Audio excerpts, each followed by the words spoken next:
Kara heads to Krypton in Supergirl issue 7. After clearing up some more extraterrestrial threats and talking with Dr. Veritas, Supergirl visits La-On at the DEO ghost site. Veritas says that whatever makes him transform into the Kryptonian werewolf isn't physical but a mental problem. Refusing to fail La-On again, Supergirl agrees to go into his mind and save him. Zapped into La-On's mind, Kara finds a young La and his father, who take no time in shooting Kara with a Phantom Zone projector, which sends her to the house of On, a funeral crypt. Finding some odd scenes depicted on the moving walls, Kara also finds a transformed La-On, but following him leads Kara to fall into a pit and land in what appears to be Argo City. Confronted by a group of werewolves, Kara is told that they are the embodiment of hope that has been poisoned. Hearing a young La-On's voice, Kara races to his aid, saving him from the werewolves. Following him into an observatory, Kara witnesses an old memory of La-On where his father tells him to stop acting childish with dreams of being an explorer. La challenges his father's ideals, but he just walks off in disgust. Kara approaches the boy and talks with him about Bar-El and Lilo, the people La is inspired by. Kara takes La to the moons he wishes to visit, and in doing so wakes Kara up in the real world. Kara tells Veritas that the moon isn't what triggers La-On's transformations, but the anger it shows him in what he never had. Knowing now for certain that the trigger is psychological, Kara wishes to wake La-On up and give him the proper help he needs. Days later, Kara talks to the press at the unveiling of a monument honoring those that were lost in the Argo City attack.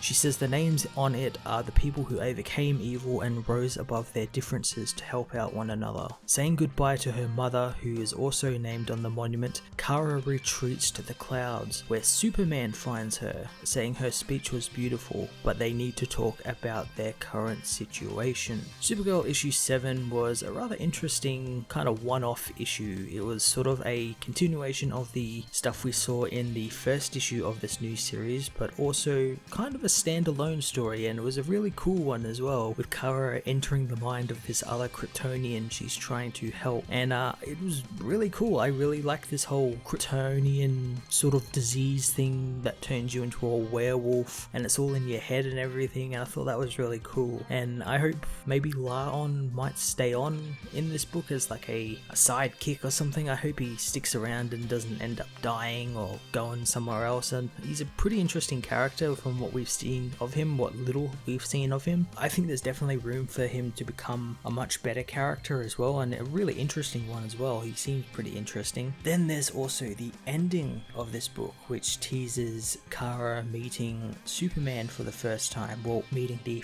pre-Flashpoint Superman for the first time. What's really interesting about this book as well as the new Superman book is we see Superman, but he's clothed in like shadow, like we don't see his costume, which means this takes place after Superman Reborn, so they don't want to like spoil the costume for just casual readers because he's going to be getting a new costume in that. So I think that's pretty cool what they're doing with that, and it's both those books are starting to sort of line up and everything, and sort of gives you a indication of where in continuity this takes place as well, which I think is really cool. I'm going to give this issue an 8 out of 10.